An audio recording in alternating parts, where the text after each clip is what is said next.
Heather's eating. Yes, you do. It's delicious. Wish you were here, Marge.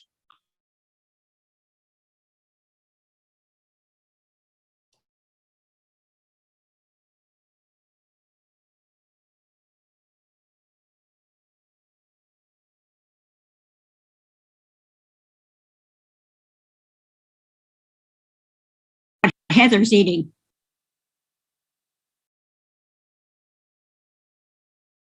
Okay, you're good to go. All right, good evening, everyone. It is, let's see, what time is it? 5:32. And I now call to order the workshop of City of College Place City Council. And will the work please take roll call and verify a quorum? Yes, Councilmember Bobbitt. Present. Councilmember Cleveland. Present. Councilmember Peterson. Present. Councilmember Nyhagen. Present. Councilmember Sherman. Present. Councilmember Boyle. Present. And Councilmember Selby has requested to be excused tonight.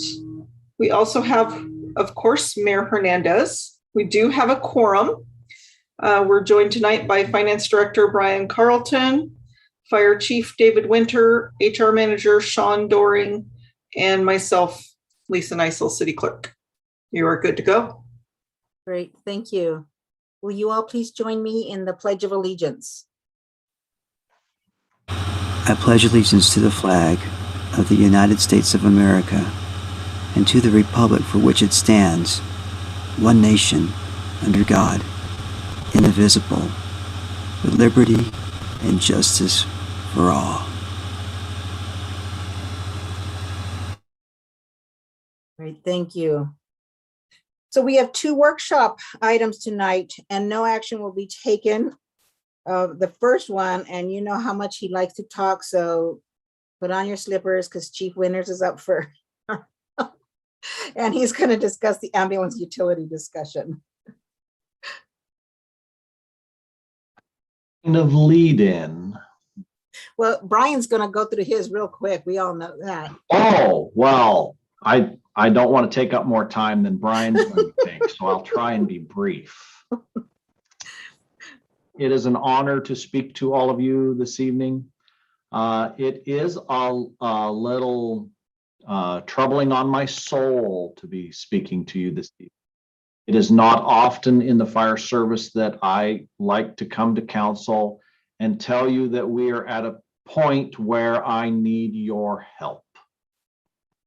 And that is because we are to the point where we are overwhelmed by the amount of calls for service. We are overwhelmed by the workload. And unfortunately, that means I'm asking for finances to hire more people.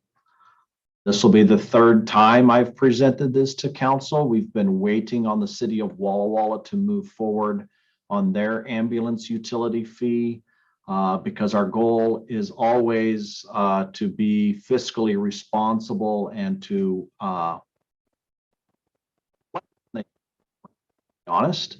But we are looking at an ambulance utility that will fund 4 positions. That will put 1 more person on duty at a time. And we'll look at some figures here in just a moment to try and create that picture that shows why we are, why we sleep, why we're getting to the point where we're a little bit overworked over here. For those of you who don't know much about the fire department, we run a very frugal, tight ship over here, in my opinion.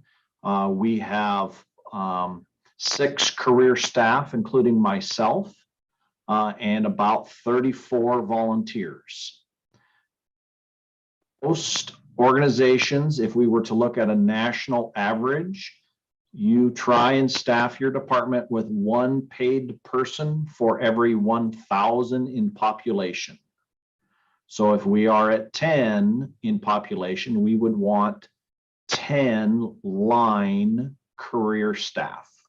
We have 3 currently working on the line, and 3 that work during the days, including myself. So we have a fire marshal, a training officer, and myself that are in the office during the week. And then we have 1 career member every night of the week and during the day. So they are supplemented with our resident program. We have 13 live-in volunteers, and then we have quite a few very dedicated home volunteers. As everyone is aware, COVID is extremely stressful, and my volunteers and career staff are exposed to it daily. We've had 2 COVID calls today, and a COVID call takes us probably an hour and a half to 2 hours because we have to suit up with all of our protective equipment. And by the end of the call, we then have to decontaminate the vehicle, which takes about 50 minutes. We have to shower, change all of our clothing, and get ready for the next call. So that has just added to our workload. Fire service historically is always the organization we feel that says, give us more work, we'll take it on because we want to help our community and we care. Just as the rest of the city staff in our community, we have a very special community that our staff cares enough that we try to take on everything that you folks and our community ask of us. Fortunately, we've got to ask back. We're just to that point. So I'm going to try and share my screen here. I'm not a Zoom aficionado. So if you see pictures of my dog by mistake, lucky you. Does everybody see my screen? A few nods here. We do. So here is just a historical picture of where we are today and where we came from. The fire department started in 1947. It was one of the 2 main reasons that the community, or one of the 3 main reasons the community was founded. We wanted a garbage service, we wanted a fire service, and we wanted better roads. As you can see, we started with 21 runs and a population of 1,851 people in 1947, according to the US Census. And you can see that as the population grew and as we started doing EMS back in the 80s, our numbers started to ramp up as well. You'll notice on there's some asterisks. Those asterisks indicate when we hired somebody. So in 1992, we hired our first career fire chief. In 1997, we added a training officer. In 1999, we added a fire marshal. In 2000, we hired a firefighter. And also in 2000 is when the training officer, fire marshal, and firefighter went on shift. So there was the fire chief here during the day, and then each of us the rest of us were on shift. We stopped doing that in 2008 when we lost staff due to the recession. And then you can see that we added more staff in 2019 and 2020. Today, our run volume, we are at 1369, which is a 20% increase over last year. Usually we have a 3 to 4% increase. This year, we are looking to get to 1,825 calls if we continue. If you can imagine, if you were a stay-at-home volunteer and your pager went off 5 to 8 times every day, asking you to come and serve your community, you can imagine how much your wife or husband may not get that at all hours of the night. Dinner parties, birthday parties. There's many a Christmas most of us have celebrated here at the fire station because people call, and that's important to us to make sure that we meet their needs. At our run volume here by day of week, there really isn't an advantage to boost our staffing by day of week. It's pretty much, if we look at statistics, we don't have a certain day of the week that is a huge anomaly. So we try and staff our extra career staff when our volunteers are at work. Most of our volunteers do not work in our community because most of them can't find work in our community or their skill set. If we look at the hours of days, you'll see that most of our calls happen from 7 in the morning till about 6 o'clock at night, then peaks a little bit after people have their dinner. But those are the hours that we have residents here at night and volunteers at home that are able to respond. The circled area is the time where we're short-staffed from the volunteer side because they're at work. That's pretty evident. And this brings us to the dollar side of things. So in Washington State, per RCW, we are allowed to charge an ambulance utility fee. And how this is determined is you look at how much your standby expense is and how much your response expense is, and that comes up with a rate. You divide that by how many months there are, that's how much you get the $8.76 a month rate. The units are determined by how many single family homes there are, how many multifamily homes there are. And at one point we had looked at this the last couple times I presented this, of breaking it out to where do we go the most often, they should pay the most. But the way the city of Walla Walla has done theirs is no matter what your occupancy is, it's just going to be the $12.65 is what they're charging. So for simplicity's sake, and to try and make it a little more digestible to some of the facilities that use us the most, we decided to just say a unit is a certain price, no matter where that unit is. Obviously, a nursing home or a skilled nursing facility has more units because they have more beds. But by state law, we are only allowed to charge for non-Medicaid beds. We do have a different funding source through the GEMT program that boosts the amount that Medicaid patients pay. So they're actually statistically going to pay more for those beds, or the federal government pays more for those beds than what we're looking at charging. The dollar figure that you see there in the total, the 449, is what it costs per HR to pay with benefits for people if they were at their highest step.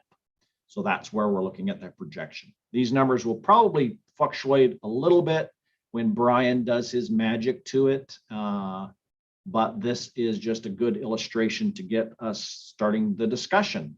And I am happy to listen to you discuss or answer questions. But I just remember, I need Brian to have plenty of time. All right, let's go through council members. See for questions or comments, talking points. Councilmember Bobbitt. Thank you, Chief Winter. This is very valuable information, but no questions right now. Thank you. Councilmember Cleveland. Basically the same as Jerry. Well presented. Thank you for giving us this information, and thank you to you and your tireless department. But no questions at this time. Councilmember Peterson. Lots of questions. So how much of this is related to COVID? Do you have I mean, everyone is, if you turn the TV on, we know what's going on. Your current crunch, last 18 months, if that were to go back to normal levels, or is that not having an, well, you said it is having an impact. What are your thoughts on that? I don't think call volume is going to decrease. I just think the type of call is going to change. So the hours we're on a call would decrease some, but we probably should have instituted this pre-COVID. just because our workload, paperwork wise, servicing things, those types of things were happening. We're also having a problem of about 15% of our calls are overlapping. So that means I've got to man or staff 2 ambulances at the same time. So follow-up question, is there any capital built into this? I see our one lonely ambulance driving around town. Any plans for having a second vehicle, a newer one? Or, well, we have a backup, but to have a new vehicle, I would put it that way. So the vehicles are already covered in our capital replacement plan, where we are putting money from the EMS levy aside for that. That's why you don't see it in here. So this is operating expense only. Okay. The ratios of people per per population is interesting. I'm not gonna. I think you need additional help. I agree with you completely. But you also have the city of Walla Walla as a backstop, and I'm not sure that is a parallel analysis that you could share with other communities when looking at 1 per 1,000. But one thing I've asked for, I think probably a half a dozen times, and I haven't seen it, and I really, really would like to see it, and that is what your net billings are for when you go out and bill for these runs. I know it's going to be probably 20 cents on the dollar or something. I don't know if that, but is there any way we can look at that? Is there any way we can look at that? 50%. What's that? We're about 50% collecting. So is that money going? Where is that net? What expense is that paying for? That would have to be a Brian answer. Okay. No, I don't know if we could, if that's an opportunity to, we can discuss that later then, as far as the actual billing for Medicare, Medicaid, and commercial, insurances and stuff. Okay. All righty. Thank you. Lauren, to answer your question, is that money indirectly goes into the current expense fund and funds current expense, along with all our other sources of revenue for current expense. So we don't individually look at it as its own little sort of cost center or revenue center and determine that our fees are covering the expenditures. It's more, it goes into that bucket of revenue for current expense. In there we also fund police, fire, and then the operations of government. So okay. We haven't not done an analysis that looks at what percentage of our costs are we covering as far as our fire department goes, but it's something I can definitely do. Yeah, I think we had some far-ranging discussions about the fact that we were going to bill for that, and I understand there isn't a line between that and we're going to add 2 more ambulance staff or whatever, fire or whatnot. But it was interesting. That was additional revenue, and I was kind of under the impression that would help offset that. But yeah, that's fine. Hey, and don't forget, under this scenario, it would operate as a separate fund. Right. So there would be the revenues associated to that along with the costs associated with that revenue. Right. So right. Okay. Hey, thank you. Ms. Nyhagen? I appreciate Chief Winter so much. I've known him a long time and I appreciate him. No questions at this time. Thank you, Chief. Ms. Sherman? I've known him a while too, but I still have questions, even though I appreciate him. And sorry, David, this might be more for Brian also. Following up on Lauren's question, what is the split, or would this utility money just go to pay for new people and there would still be money coming out of current expense to fund fire? Or what all is the utility, what would it be funding? Does that make sense? It does, and to be honest, I don't have an answer for you right at this moment. So, but there still would be costs coming out of current expense? The fire side, yes. Yes. This is strictly for EMS. Sorry, that's what I... So we could actually break those components out and put it into the utility. So that would fund that EMS portion of the fire department. Okay. We Right will now- use these people on the fire side as well. Right. Yeah, so there would be a split in there. They'd have to keep track of their time, and we'd have to split it up between the two items and then charge each fund appropriately. Got it. When would this be going into effect, or what's the timeline, or what are we looking at for this? It is council voted utility fee, doesn't have to go to the population. I would assume first quarter of next year makes most sense budgetary wise, but maybe Bryant knows more than I do. That's a Mike question. And he never talked to me about it before this presentation, so I'm not sure. Currently, it's not included in the budget. If this did move forward, I would have to update the budget and,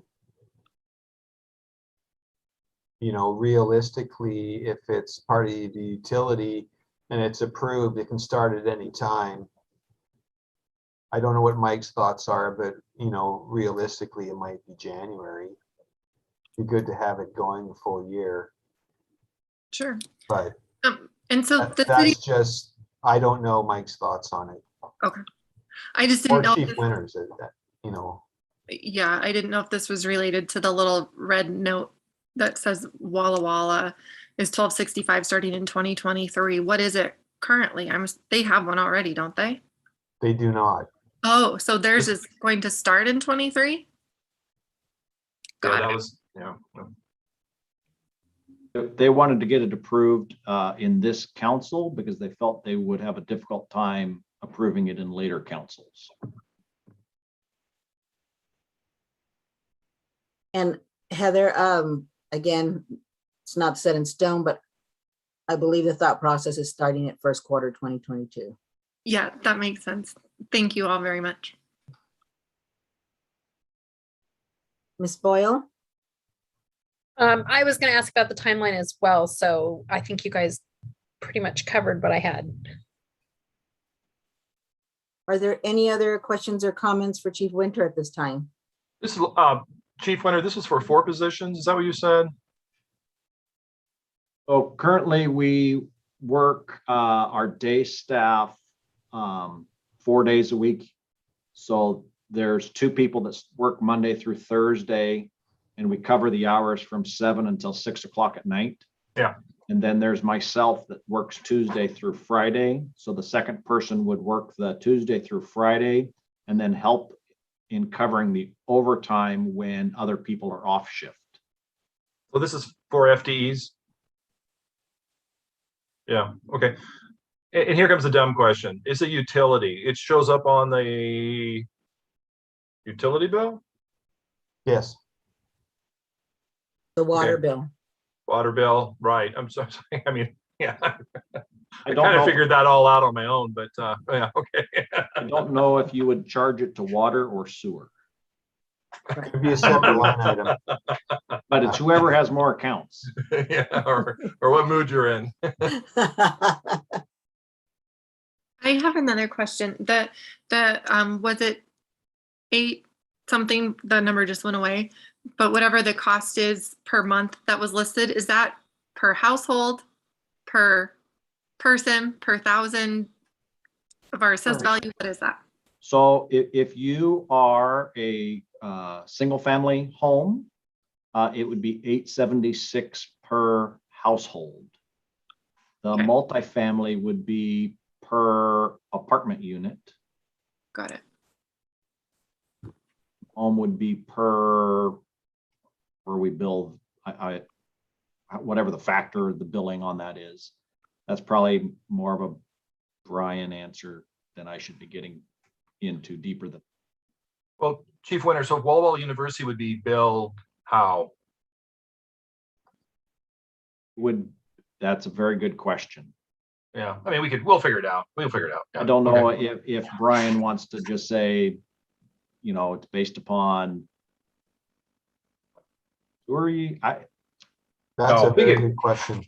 Yeah, I'm sorry. Yeah, we can Just figure the, that out. what this hopefully was today was, yes, move forward and bring this to you in a presentation and then following with a vote, or no, you fire department guys need to suck it up and get back to work. Well, I think, what is the question? What happens if it's not 4? What if it's 2? Is that bad or is that worse? Or what are the other ways that we should be looking at this? Oh, I would like to say I could handle hiring more than 4, but it's beyond our abilities to get them trained and staffed up in a timely manner. It's too much workload for our existing staff to get more than 4 up and running. I think for right now, for the next few years, 4 is probably the sweet spot to help absorb any gains we might be getting. Boeing could move in and into College Place, and that would change things maybe because of workload. But this is how, as far as we're forecasting, at least 3. 2 doesn't do me a whole lot of good because it doesn't get me 1 per shift. Right. Okay. Yeah, I can only speak for myself here, obviously, but I'd like to proceed. We have some unanswered questions that we've brought up, and we can address those. But my personal opinion is, yeah, we need to get this thing up and running at a point where it's bearable and it's an excellent, and it continues to be an excellent department. And I support moving forward personally with this. I do too. I do too. Thank you. That means a lot. And I think having the 1 per shift is pretty important, because that 1 shift that doesn't, it's always going to be the tough one. So, thank you, Chief Winter. We really appreciate it. And one thing that wasn't mentioned, but we won't get into deep discussion, that workload has also picked up because they are now doing more of what the police used to do. They are taking more calls, and so it's not just normal calls. It's now the ones that they've had to take over. Correct. So Someone let's also tried to attack us last night. So, oh gosh. oh, if you're a college student and you get drunk, maybe you shouldn't go to the university.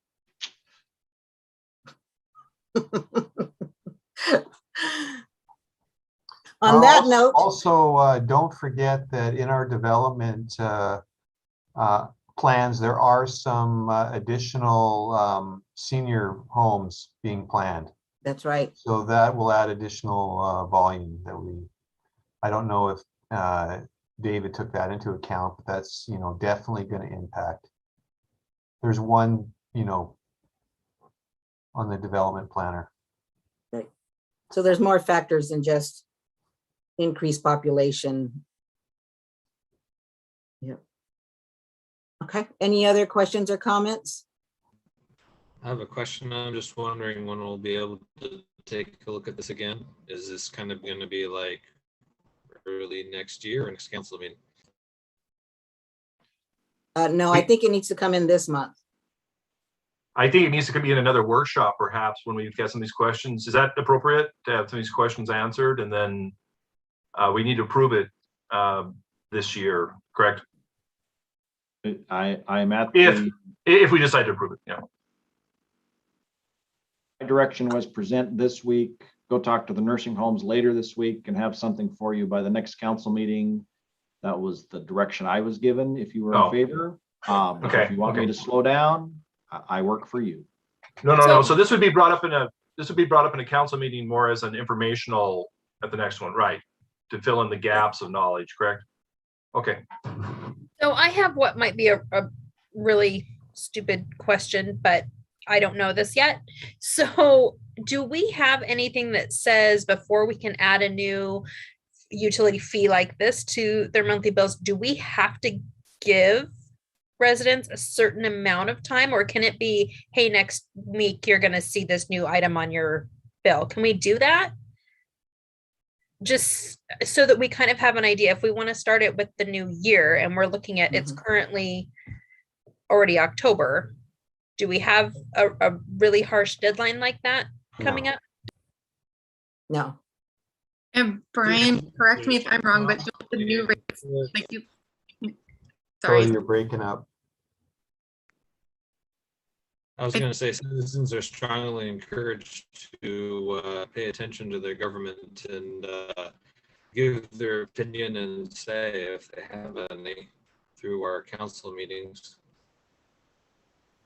Yeah, I can tell you there's only somebody watching on YouTube right now. And that might be me. I don't know. I don't know how it's counted. And I think it's up to council to decide if it moves forward and when. Mhm.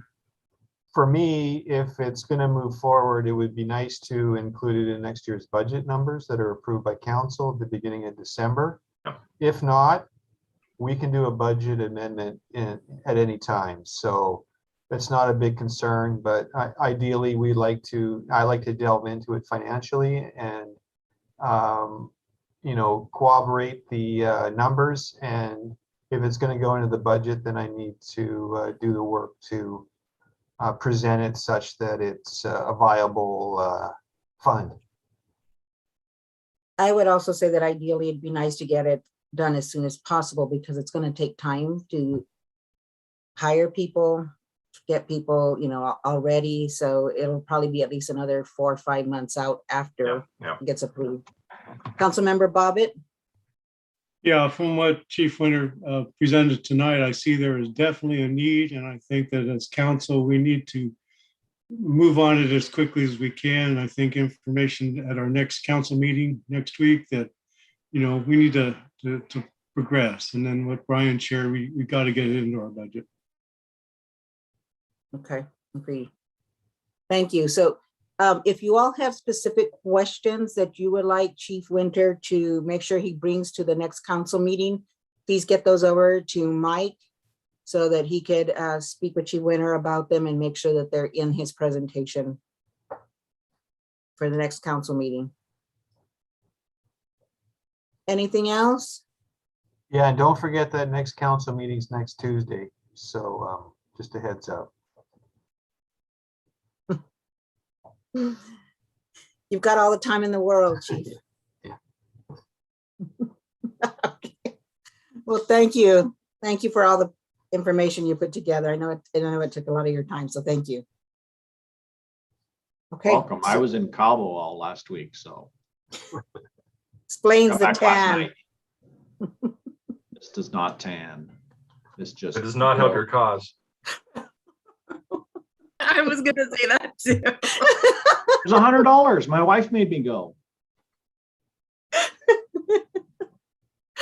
All right, so we're going to move on that note. Thank you. Okay, Mr. Carlton, you're going to talk about the early draft for fiscal year 2022 budget, because we were just talking about that. Yes. Let me share my screen. While you're doing that, should we be concerned that we lost Lisa? I know, Oh. I'm wondering what's going on with that. Chief Winter became the host, so I'm wondering where Lisa went, because Chief Winter, are you And taking meeting minutes? adjourned. Thank you so much, David. Have a good night. Bye, everyone. Look, Brian. No, I can't put this off. Let me see if I can I get a spent too hold much of her. time on it.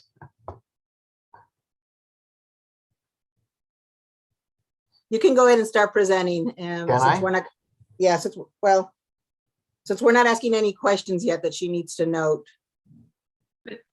David might need to make you the host. Oh boy. Oh, I see. Yeah. Oh, I don't know if you can. David, oh boy. How do I do that? At Zoom, I think you just have to click the 3 dots on Brian's screen. Make him a host. Lisa just text and said she's having technical issues. Okay. Oh, Working on it. I'm in charge. Okay, Brian, you're now the host. okay. Congratulations, Chief Winter. You're now a Zoom Pro. You're the hostess with the mostest. All right.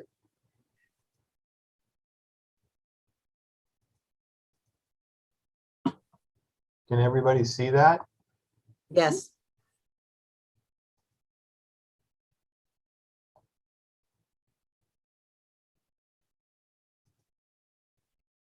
So here we go. Another year of budget for 2022. Similar presentation that I've given in the 2 prior years. This one might be a little bit longer, but I've changed it up a bit. I know a big focus last year was to show the utilities not as individual funds, but combined, to able to show you what the operating costs are, the debt, and the interfund transfers and funding mechanisms. So I've done that in this presentation. The details been provided in the attachments that you can have if you want to pour through the 47 pages. By all means, and ask any questions of that you would like. This is really a living document. I'm talking about the spreadsheet with all the details. We're changing that on the fly, and it was changed most recently last night. So the version that's online is the numbers that are represented in this presentation. The department narratives are also attached if you want to review those. I'm not going to review those in this meeting, but we'll touch on it potentially next week. And as I mentioned earlier, the ambulance utility is not currently included in the budget. So that being said, go through a little bit of the process here. So by the 12th, which is the next council meeting, I believe. Let me just look. Yeah, by the next council meeting, we have to provide the preliminary budget message along with the files and the preliminary budget, which will most likely change a little bit from this presentation as we narrow down some of our reconciliations. And then we'll go on to those need to be published before the first public hearings, and that's on the 16th and 23rd of November. We'll be bringing the property tax levies to council on the 9th for their approval. We'll talk briefly about, we won't be getting into those in this meeting. At this point in the budget, the county had not provided their detailed information on property tax levies, so I wasn't able to combine the information, but we did put in a 1% increase in this current iteration. Beyond that, then we go later into November. Well, we'll have the second public hearing, or no, sorry, the first public hearing will go in front of council on 11/23. We'll make the preliminary budget available to the public on the 21st of November. We plan on having a a little bit out of order here. The council workshop will look at the final budget changes on the 12th of December, and a final budget review with the finance committee on the 9th of December. And then we'll have our final budget hearing and adoption, hopefully, of the budget at the December 14th council meeting. So some of the key assumptions in the budget this year, we took a very conservative projection on revenue and the expenditures. As you recall, in the last council meeting, I did provide a presentation on the revenues, and I'll go through those briefly further on in the presentation.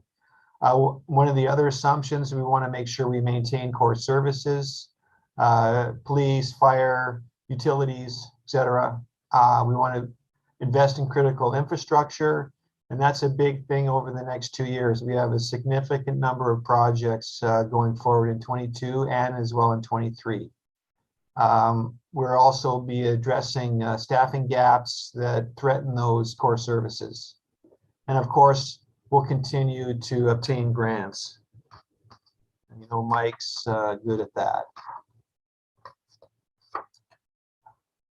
So all in all, this is where it stands. We'll get into the details shortly, but we're at a beginning fund balance of $18.7 million, which is higher than the traditional amounts. Have been more around the $16 to $17 million.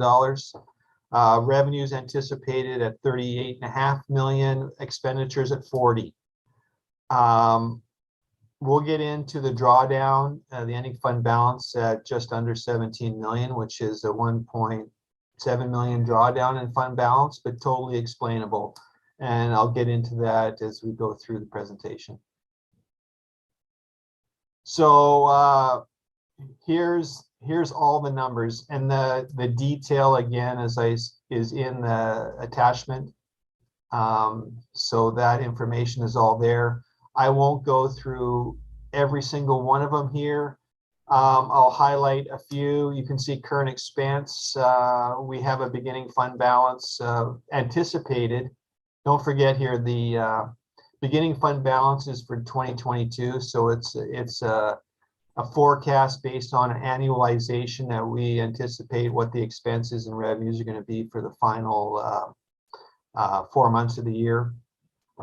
So we're anticipating a 3.9 million ending fund balance in current expense, which is significantly over what has historically been. One of the main factors in that is we have $1.3 million in ARPA funds due to the COVID from the federal government. That's included in that, and we don't anticipate spending that and most of that until next year. So right there, we're inflated about $1.3 million. Also, you can see next year we're anticipating a deficit in the current expense. I know we don't like to see deficit spending, but a lot of that relates to that ARPA money. If you took the 1.3 million of spending that will occur next year, we're actually would be at a $500,000 surplus for the year. That all resulting in an ending fund balance of $3.1 million. Just as a reference, our ending fund balance in 2020, with beginning fund balance actual in 2021 was 2.156 million. So we're about $800,000 ahead of where we were in the prior year. Going down to our REIT, you can see that here I'll go through we are definitely concerned about our deficit spending in funds. Criminal justice,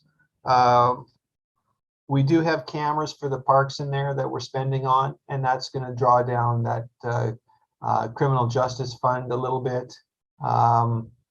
You see in the equipment reserve fund, we do have a lot of equipment purchases next year, and I'll go through that in detail when I talk about capital. But that's basically the impact there. We'll have to, over the years, draw that fund back up. What we can do is we can move, we can transfer more money from basically current expense funds, majority of that. So we could transfer more money into that fund to balance it out, but you just end up getting a higher deficit in current expense. So currently that's the way it sits. You can see in the REIT has a large drawdown. That's directly related to the Lions Park project that's planned for next year. We have in there there's the accumulation of funds in the REIT that we've been carrying forward. You can see the opening fund balance at 1.3 million. About 600,000 is money, 600,000 to 700,000 is money we've accumulated over the last years in anticipation of the Lions Park project. Also, the money from the Sherwood Trust is in there, that $500,000. So between the $500,000 and the 700,000, that's the opening fund balance. And it equates to the total REIT being in a deficit for next year as a result. You can see the streets show a surplus for next year, and I'll get in a bit of detail on those components as we get into the next slides. Water fund, you can see we're showing a $360,000 deficit. That relates directly to the projects that are scheduled for next year and our portion of the amounts that we have to pay towards those projects. So grants aren't covering 100%. They're, we have to have skin in the game. So that's the negative in those funds. You can see in the operating fund, we're at a slight surplus in there. So that's basically the operating side. And I'll show you that operating component coming up in the slides. Wastewater fund looks in good shape with a surplus of $458,000. And you can see the ending fund balance is in good shape as far as the wastewater. And we actually need that money because in 2023, we're going to have the wastewater treatment plant project, which is, in the ballpark at $25 million. And we're going to have a portion of that funds available. And either we take that out of our own reserves or we'll have to go after a bond for our portion of that project, which currently in the utility rate models that was forecasted at $5 million was the amount that showed the city would be able to afford to put into that capital expense. Storm water fund, it's at a deficit for the year. I do believe that that's a newer fund, as you recall. It started in 2019, so the fund is growing a nice surplus, and you can see we start the year with just over $1 million in surplus. But we are going to be using some of that expenditure for capital projects. That's the outfalls, it's the retention basin. I'll get into more detail when we look at the capital side of it to show you why that's at that position. And then to finish off, we have our equipment rental and the flexible benefit programs, which show a surplus and are in good shape. I know that's a lot of information there. Is there any questions at this point? All right, I'll move forward. I don't see any. Here we go. So here's the current expense, and this is the I did the same sort of presentation near the end of the budget presentation last year, so I started it again. And here we show where we're at on current expense, broken down between operating capital, debt, and interfund transfers. You can see from an operating perspective on our reoccurring expenses that we're in good shape as far as the deficit goes. But don't forget that current expense funds other areas. It funds the shop, it funds the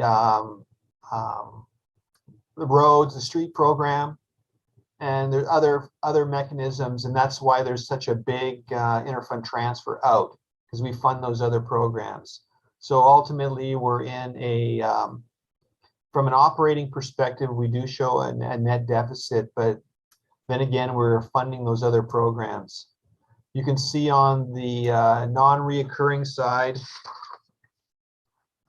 that revenue items, that's the ARPA money for next year. As you recall, ARPA was just over $2.6 million, of which we received half in 2021 and we received the other half in 2022. And those expenditures need to be incurred through, I believe it's the end of 2024.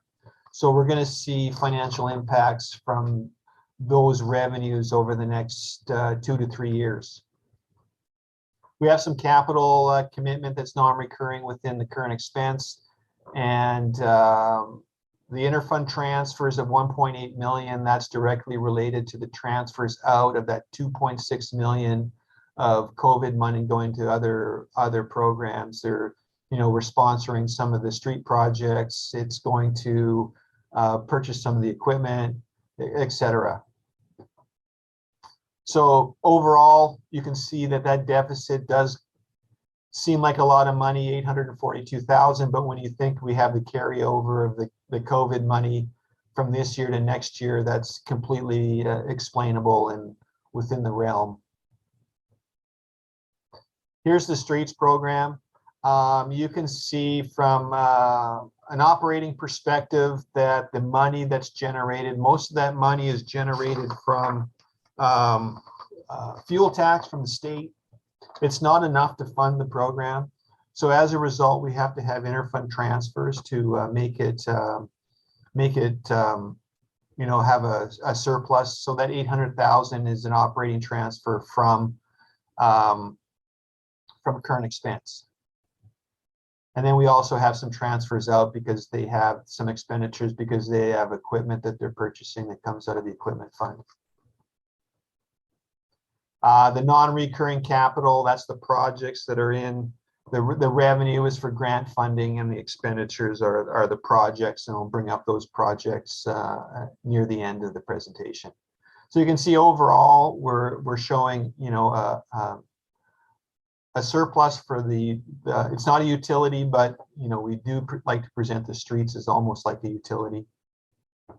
We're not allowed by the state RCWs to have a street utility. Here's the grouping of the water funds. You can see on the revenue side, as we discussed in the revenues, there's a I'll show you the utilities near the end, but I believe it's a 5% on the utility charge. It nets out to, I believe, 4% in total is what was in the utility rate model and what's currently included in the budget. So you can see based on the operating expenditures, we do show a nice surplus, but then again, we need that surplus to be able to afford our share of capital projects. On the debt side, you can see that we do have the revenue for the debt that comes from the utility rate model and is a separate charge on your utility bill. So that's the amount that's anticipated for next year, and those are the expenditures we're expecting on debt. It may look like a big surplus on that side, but next year we'll have the full amount of our loans with the Department of Health on our wells projects. So that number in 2022 and 2023 on the expenditure side is going to go up. I don't have that number in front of me, but once those loans are our expenditures are maxed out and the loans get booked, then we'll have higher yearly debt costs.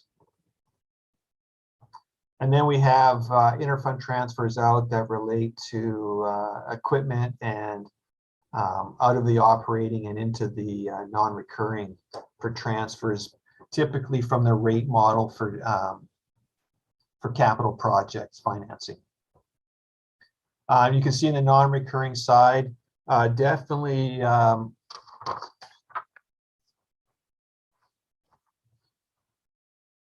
the revenues related to grants or loans funding that we have. A majority of that is through the Department of Health on the water wells projects, and then that's the expenditures, capital expenditures expected for this year. So we are short, and that is that 840,000 is monies that we're expected to commit to capital projects.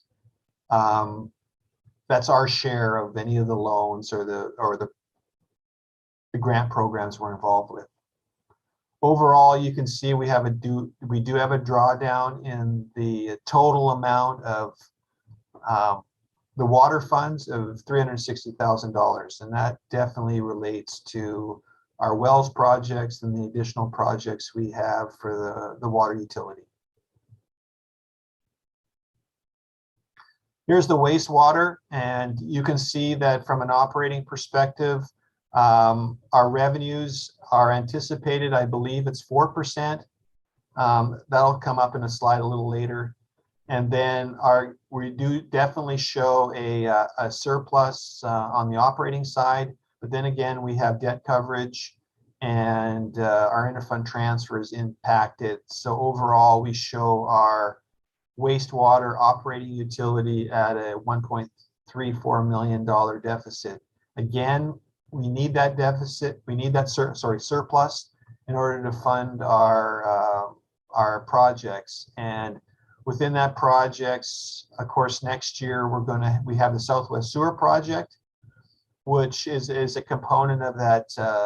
That'll mature at the end of this year, and then we'll have debt payments on that from for the next years going forward. And then there's additional loans we have on that total at $715,000 in debt costs.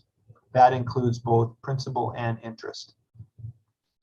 You can see the non-recurring, we have $2.881 million in projects scheduled for next year, of which a majority of that is the well house for well number 2 or 6, whatever terminology you're using. But it's that well house project that's supposed to go to bid this fall and then start early next year.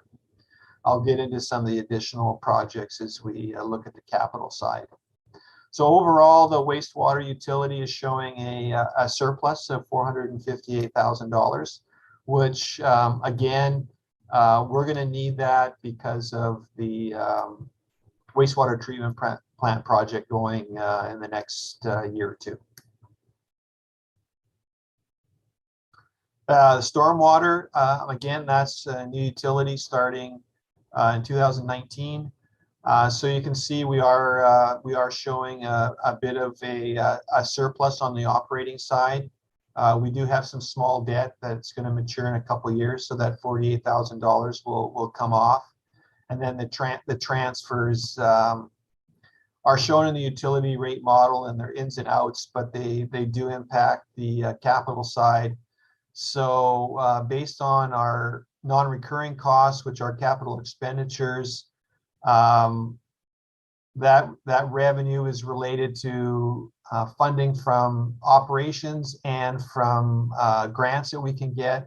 And there are a few capital projects next year, $1.207 million anticipated, and I'll get into those. As you can see, we are showing a deficit for next year of $332,000, but I think the reserve is healthy for the funds and can absorb that on like a one-time basis. And here we are at the REIT, which is your retail excise tax. And you can see that's the revenue. There's no expenditures. We're accumulating that money for capital projects. And we've been accumulating that amount for the last 2 or 3 years to pay for Lions Park. And that's there's a big number in the carry forward for that project that I talked about in the fund balances earlier. And there's the $3.3 million of Lions Park expenditure that is expected next year. And then the associated revenues that we're going to have coming in. And that's a big surplus number, but that's totally anticipated based on we've been accumulating those funds in the opening fund balance. Before I move on, is there any questions at this point? I'm trying to talk as fast as Mike, but it's a challenge. Nope, it doesn't look like it. Oh, you just really wanted to get a drink of water. Yeah. So I'm sorry. Sorry? Brian, I'm sorry. I was on mute. I apologize for that. Okay. It's been interesting. This summer, of course, with the heat and everything, I think probably like most council members and everyone else, there's been a lot of comments about the water bills that people have received, and I think it's up. It's really in the past, at least, we have compared what we are charging as compared to other local towns, and I think in cities. And I'll just put my, once again, my 2 cents in here. I think it's something going forward. We need to, I don't want to be too blunt with this as far as comparing to every other city, but it's one of these things where we need to remind people that yes, you got a $170 water bill, but we're not quite as expensive as other cities. And as we compare that, and the other thing too is to remind people about the wells that we put into the ground. The $4 or $5 million. I don't know what in the last a couple of years, but I don't know. That's something it's just, I think it's more of the communication as we roll out this budget. And we have the public hearings or whatnot. It's something to keep reminding people. Get that bill. There's some shock factor to that. We're talking about perhaps adding to that. ambulance and whatnot. But I think that's probably Mike, you and the mayor kind of in a casual way communicating that in the future, perhaps on that it's expensive, but we've got to do it because of this, and it's also not as bad as it, not quite as expensive as other communities. Anyway. Yeah, and I've seen some comparisons, and definitely Walla Walla is one of the comparisons that's been used, and they pay significantly higher rates than we do. Right. So anyway, that's a good point. Lauren, I think we need to be definitely try to put something together before the next presentation, which shows how we relate to other jurisdictions. Yeah, I think in a casual way, but it does it's been very useful for me to use that that discussion point with individuals. Yeah. Anyway, thanks. Right, but don't forget, we have to have water, and we have to have a number of wells, and like Mike constantly reminds everybody is that we were down to one well. At one point there was 5. Now we'll be up to 3, and then we're talking about an additional well is in the CFP, well number 7 for a few years out. So in order to fund that, unfortunately, rates have to go up to fund those. We do a great job in getting as many grants as we can, and at worst we're getting very low interest rate loans. So and once again, it's a communication, I think, because it's a well that was put in the ground 2 years ago, that's kind of in the rearview mirror for a lot of us, and and so it's one of the things. Anyway. Unfortunately, that was almost $5 million, and not a lot of grant in that, so we're having to pay that back over the next 20 years. It's the same analysis when we go to a wastewater treatment plant. Is going to be another factor because that's $25 million, and we're trying our hardest to get as much funding as we can, but that's also going to be an impact on utility rates. And I hear you. So here's the information that was provided. Oh, sorry, was there any more questions? Here's the information that was provided in the last council meeting on the revenue projections for next year. Like initially, our assumptions are we're being not overly optimistic about the revenue increases, but you can see the trend definitely in the big components of property taxes, sales tax, and B&O. We're pretty much keeping a straight line from what's forecasted for this year. We hate to shoot too high and then find out that we don't have the revenues to support the expenditures. So we believe that this is realistic. Although last year, I think we were aggressive with the budget numbers last year, but our forecast is coming in higher than our budget. So last year it made sense. But we're being a bit more cautious this year. Going down the line, I won't hit every line.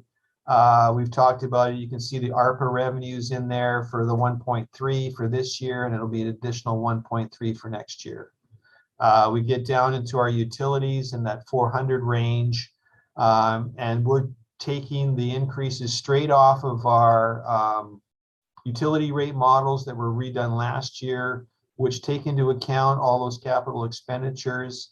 And, we don't like to see those increases, but, if we're going to keep the city moving ahead and growing, then definitely those capital projects are needed. So all in all, we're showing a $240,000 increase in revenues anticipated for next year. As a percentage, that is, quickly do the number.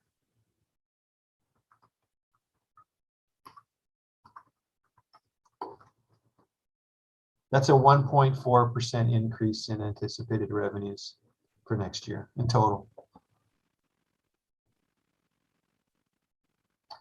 As far as the staffing for next year, currently we're at 49 budgeted full-time employees. Is anticipated for next year, which is an increase from this year at 47.5. That includes an additional mechanic and our city attorney, which has been in since, I believe, July. Sean, if you can add in a little bit as we go, that'd be appreciated. So the mechanic, of course, that is anticipated to be funded through the ARPA money for I think it's the next 2 years. So no impact on operating costs. They're looking at getting approval for a part-time reserve police officer at 0.25 FTE, a part-time engineer work study at 0.4 FTE, and a part-time records clerk at, again, a 0.4 FTE. We also have our mayor and the 6 council members. Sorry about that, Brian. Ree was in late May. May, okay. Really quick. So a part year. But don't Yes. forget, as far as Ree goes, we're also saving on our attorney's costs. It's not a wash, but we are saving that subcontractor cost and having a salary and wage instead.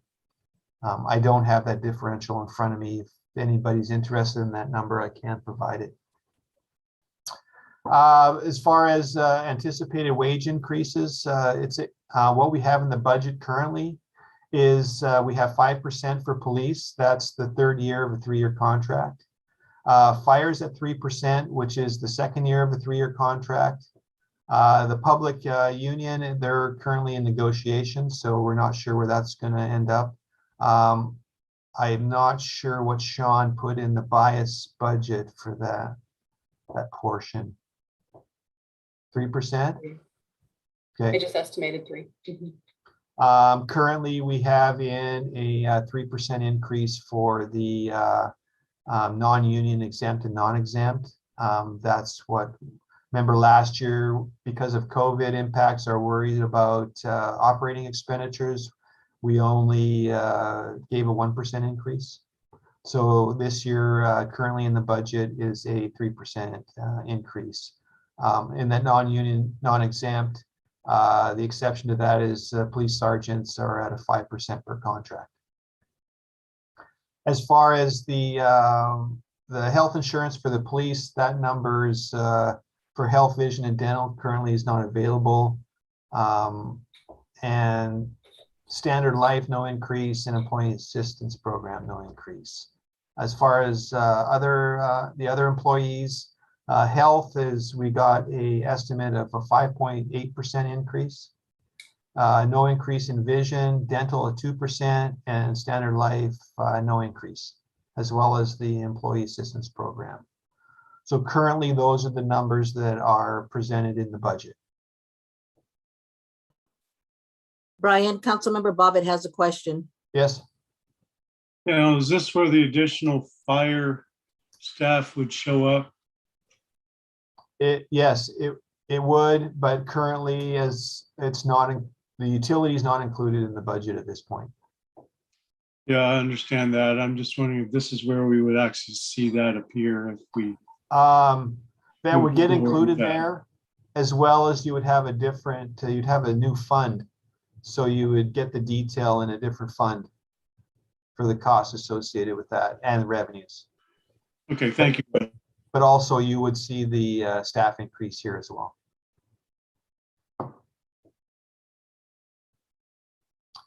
So just briefly to go over the capital projects budget. Mike presented this at the last council meeting, but I wanted to include it just to show because it does have a significant impact on the expenditures. So just to show everybody where we're at. And I won't go through every single project. I'll just highlight some of them. This is the capital facility budget, and these amounts are currently included in the proposed budget.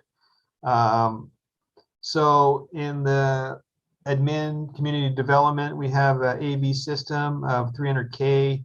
That is funds that will be paid by the ARPA, the 1.3 million. Actually, it's 2.6 million if you include both years.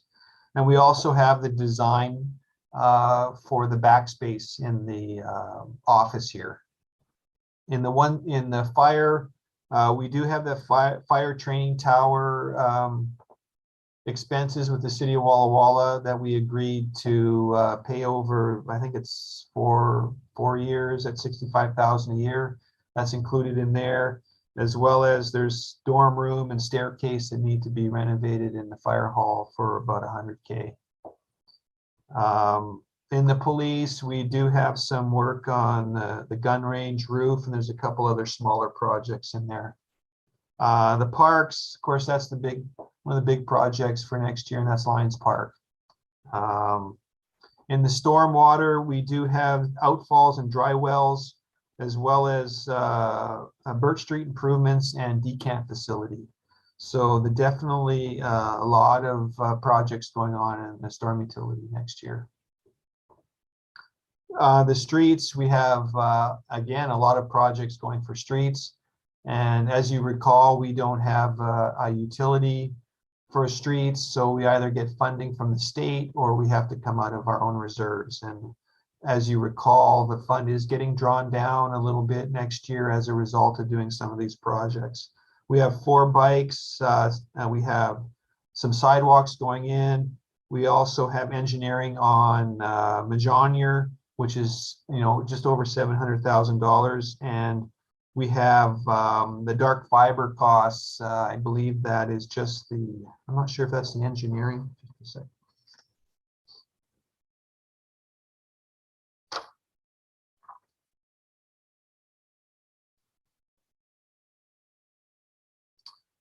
There's not detail on that, but that's in there for $1 million. So that total for streets ends up being almost $2.8 million for next year.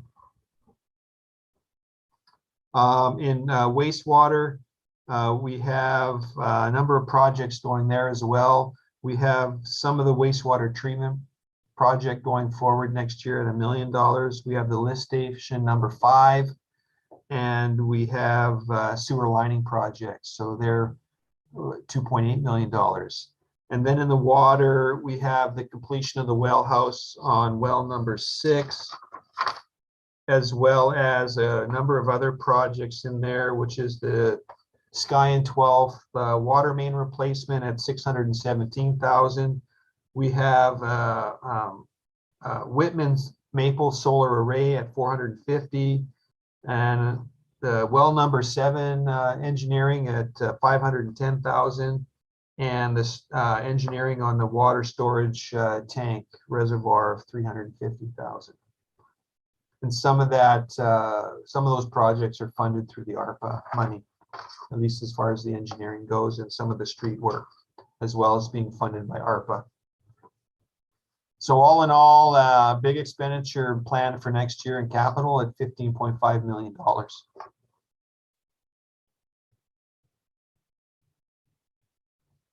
The IT budget for next year, we've done a good job over the last 3 or 4 years of getting everybody's computers up to date and so forth. But we do have in the administration finance next year anticipated amount for our ERP replacement, which takes a portion, most of that $264,000. Some other smaller expenditures through some of the other departments. But you can see that 77% of the expenditures anticipated in IT are in admin finance. Brian, Lauren here. That expense was for what? You broke up a little bit. Oh, the admin amount? Yeah, what was the item? That's for the ERP system. New ERP system to replace Bias. Oh, okay. Replace Questica, Bias, and a number of other programs that we have. We're trying to consolidate into one system. As you recall, Bias is moving to a cloud-based system, and they wanted to charge us like $60,000 a year in maintenance to upgrade with no improvements to the system. So we have a team together looking at an ERP replacement that will combine a lot of the different things we pay yearly maintenance on. We'll have an initial cost in the first year. We're anticipating $100,000 of implementation, but then overall our yearly maintenance costs will go down as a result of changing. Thanks, Brian.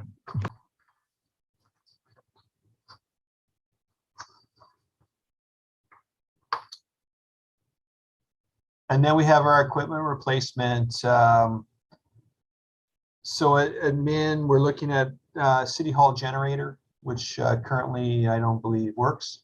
So, and that's a key component of us continuing to work if there's a significant power outage. Fire department, there's a number of purchases there with equipment. If you recall, over the since I've been here, we've done very little equipment replacement. And last year with COVID, we held back our expenditures on equipment replacement, but we are running up against, some older equipment that will end up costing us more in repairs than it does to purchase a new one.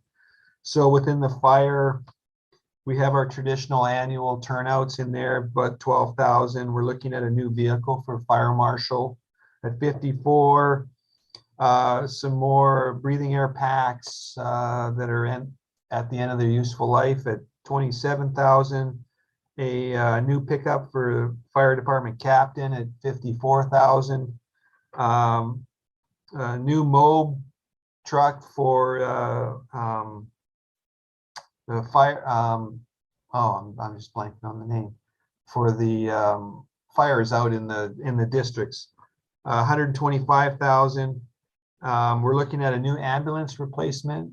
I believe that question was asked in the ambulance utility. We are looking at replacing. I don't know if it's a replacement.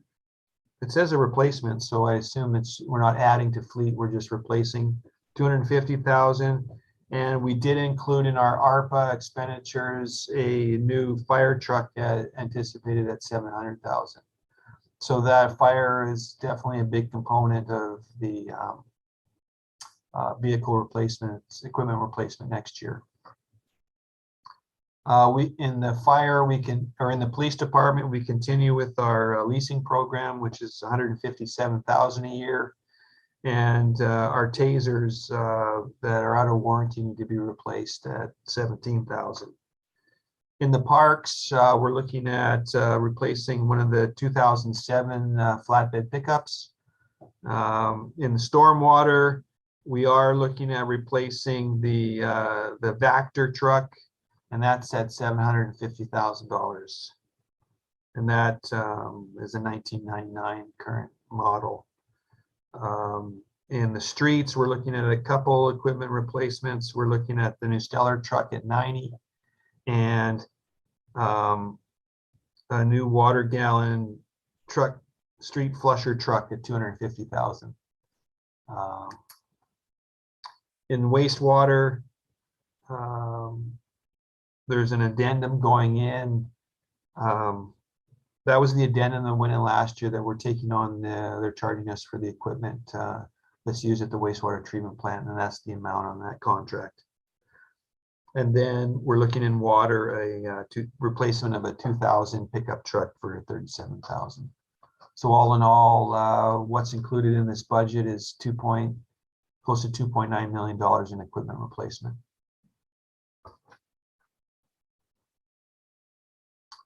I spoke a little while back that I was going to show a slide with our proposed utility rate increases. And here you are. You can see in our water is going up 5% with the water reserve, which is our debt funding mechanism at 2.7%. Tax is inevitable. So overall, it looks like a 4% increase is what's currently included in the water revenues. You can see in sewer, the direct sewer costs 4% increase according to the utility rate model. No change in the long-term debt at this point. And our taxes at 3%. So overall, we're looking at a 3% increase. You can see the rates on the right-hand side of what it would be. I believe that is for a single family residence amount. So those rates change depending on the type of unit we're charging.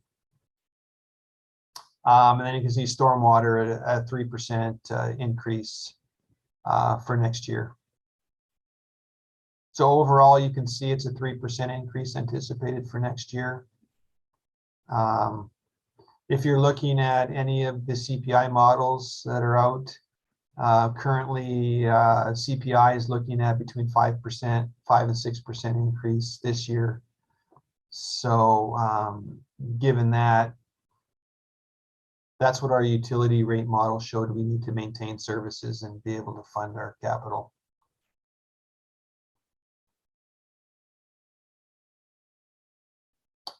Any questions on stuff so far? Additional questions? I don't see any. So the next steps, we have to have a more final product for presentation at the next council meeting. The meeting or the presentation will be very similar. We need to finalize some reconciliations, interfund transfers. We need to make sure those all tie out properly. Those don't affect the total for the city. It's just a transfer between funds, but we need it to know each fund is operating independently. We need to make sure we've got our funding options in the right funds and for the right projects. So we need to reconcile that. If we need to, we'll talk to some of the department heads to examine their costs in detail. And we need to update the Questica budget. That's where we stand. That was a lot of information. All right, let's open up for questions and we'll start with Councilmember Bobbitt. That was a great presentation. I have a much better understanding now of our kind of overall budget. Thank you, Brian, for your efforts. No other questions. Mr. Cleveland, No questions. Thank you, Brian. Mr. Peterson, Yeah, Brian, do we know, there were some discussions, I think, maybe a year ago or so, about the property tax, where that's headed. And I'm not saying specifically for a college place, but in general, do you have any insight into that? I don't. The county hasn't given us any information. Well, they might have this week, but as of last week, there was no information on their levy numbers. Yeah. And, of course, those are based on their anticipated increase in property values, and they do a bunch of calculations, and I haven't got that information yet. There was something, and I misunderstood it, but it was like a year. There was the assumption that that it may go down rather dramatically, and I'm not sure if that had to do with the school funding at the state level or something. But anyway, I'm talking, trying to remember something from 2 years ago. But that'll be interesting to see where that heads as far as overall impact on citizens of College Place. Anyway, thanks, Brian. Currently we have. I'll just bring up that slide again.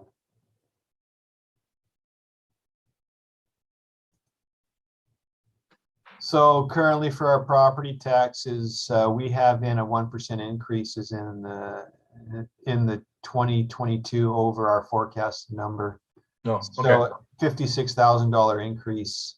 So per citizen, it's not a huge dollar, like what, $560 a year. Right. I think my question, we don't know the answer to what I'm asking right now, but I think there was the overall taxes for everything. It'll be interesting to see where that's headed. And we may not know that, until it happens. But anyway, yeah. Right. Anyway, thanks, Brian. Of course, and don't forget the individual's property taxes. This is just a small component of their total tax bill. This is really only, I believe it's like 2% of their total tax bill. Yeah. it's very small. Yeah, so it's a small component, so it's not a huge impact, but you know, we're limited by RCW, the amount that we can Right. increase property taxes at 1% a year. And my point was more, even though it's not part of the college place, if that were to, you know, if I'll have to look into that. If that's going down, it is an offset to general expenses that go out for a family, you know, with increases in water utilities and whatnot. You know what I'm saying? When they do that, yeah. So we'll find out more about you that. know, this is all open for discussion. We can talk about, Yeah. you know, where we're at, and Yeah. you know, and see what impact lesser increases have on it. And maybe we want it before this is final approved, we may want to look at some, you know, what happens if we don't increase property taxes, or what happens if we only do a certain percentage increase in the utilities. Yeah. That's something I can bring to the table. Yeah. Anyway. Yeah. Just, yeah. Thanks, Brian. Ms. Nyhagen, Thank you, Brian. No questions. Ms. Sherman, Yeah, thank you, Brian. That was excellent, very informative. No questions. okay, Ms. Boyle. I guess my only question, because I didn't have any intel what you just said about the property tax and how small of a piece our city property tax is on a person's total property tax bill. Where is the county the rest of that? Because I get people, I mean, that's usually one of the first things that people have, you know, talk about is we have, you know, decent sized property taxes around in College Place. And so people are always asking how much that is going into the city. And so this is really interesting to me that such a small piece of it is. Where Right. So is that, that county? and I'll have in the presentation next week, I'll have the property tax pie, which we show how much of the property taxes and who it goes to. If I Awesome. could find it quickly, I would bring it up. It But also includes schools. the Yeah. schools is a big component, and the And county is a schools big is a big component. one. Gotcha. Thank you. That was my only question. Yeah. It's a good question. All right, does anybody else have a follow-up question? All right, Brian, as always, thank you so very much. Thank you for making it easy for those of us who get numbers start to blink in our eyes, for keeping it straight for us. Thank you. That's why I have strong glasses. Yeah, I know sometimes they're a little small, but it's not trying to hide anything. yeah. We appreciate all the descriptions and the details of it. Thank you. Welcome. Okay. So that brings us to the end. Is there any other business for good of the order? Ms. Sherman? Did we talk about moving the workshop next month, since isn't that election night? It is, and we did not talk about it. May we? I would appreciate it. I Would would you like, like me to put that on the agenda for next time to reschedule it? Do you want to reschedule it, or do you want to cancel it? I think my vote would be to leave that up to Mike and Brian in the budget cycle on if we need it. But yeah, so to reschedule if needed. Good thinking, Heather. And that is appropriate, depending on how much they need us to Well, have that meeting. yeah, we've moved it before. I think we've Mhm. canceled it, but the times we've tried to have a council meeting on election night, nobody's paying attention. Present company included. Anything else? Okay, if there's no objections, do we have a motion to adjourn? So moved. Do we have a second? Second, Councilmember Cleveland. All right, all in favor? Hi. I guess we don't really need a vote. Therefore, the meeting is adjourned at exactly 7 p.m. Thank you, everybody.